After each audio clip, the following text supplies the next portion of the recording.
Kalau mungkin ada apa namanya, ada survei mungkin menjadi mana paling populer kan kayak gitu, popularitas. Tapi apakah elektabilitas dan kapasitas itu tidak mempengaruhi nanti suara pemilih?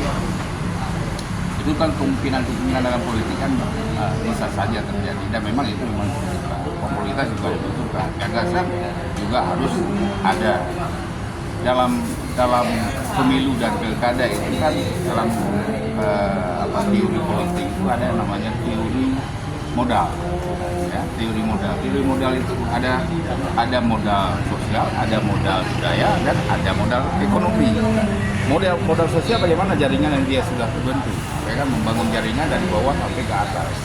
Modal kebudayaan artinya dia punya kemampuan, punya gagasan, punya pemikiran. Yang kemudian juga dia orang yang dikenal oleh masyarakat, artinya dia popularitasnya bagus.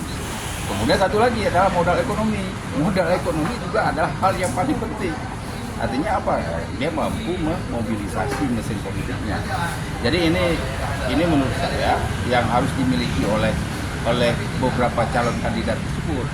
Dan kemudian kita berharap calon-calon yang hari ini yang masih bermain di atas, dia harus membumi itu dengan gagasan mereka. Apakah dia melakukan diskusi dengan mahasiswa di kampus atau dengan lembaga atau kekuatan sosial politik yang lain. Saya melihat seperti itu, Pak. Saya kira demikian, Pak, karena ini pilkada pendaftarnya pada tanggal 27 Agustus. Ya, masih lama. Mungkin politik ini akan terus dinamis. Ya, tentu saja apa harapan terakhir Bapak nih khusus pada pemilih? Kita berharap pada pemilih, pilihlah pemimpin yang benar-benar dia punya kemampuan dalam menyelesaikan berbagai persoalan dan harapan kita sebagai masyarakat, khususnya masyarakat Aceh. Harapan itu adalah bagaimana kesejahteraan, kemudian penguatan di bidang pendidikan, dan masyarakatnya sehat, tidak stunting. Ketika itu terjadi, ya tentu masyarakat akan sejahtera. Terus kepada calon gubernur, apa yang harus mereka lakukan supaya ini nanti setelah disampaikan itu bisa dipegang oleh masyarakat untuk menagih janji-janji politik itu. Harapannya kita kepada para kandidat itu ya, menyampaikan apa gagasan mereka. Gagasan yang kemudian dengan gagasan itu dia berkomitmen menjalankan dan mampu mengimplementasikan apa yang menjadi gagasan mereka. Termasuk adalah mengobati apa yang menjadi penyakit Aceh selama 10 tahun terakhir. Mungkin yang terakhir, apa yang mereka harus lakukan skala prioritas yang harus dilakukan di Aceh ini supaya memang seperti tadi maksudnya keuangan Aceh ini berjalan dengan baik, pemerintah jalan baik. Perbaikan tata kelola pemerintahan, tata kelola anggaran, itu yang paling harus dilakukan.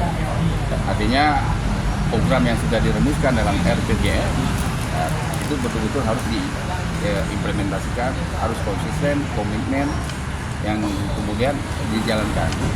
Ketiga adalah bagaimana menurunkan kemiskinan dan korupsi di Aceh.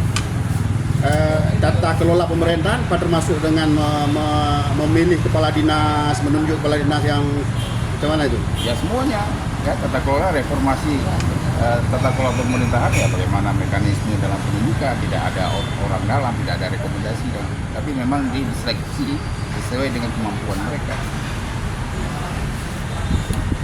Ya, saya kira demikian Pak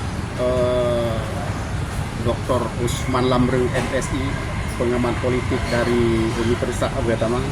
Terima kasih banyak pertemuan kita hari ini. Assalamualaikum warahmatullahi wabarakatuh. Waalaikumsalam.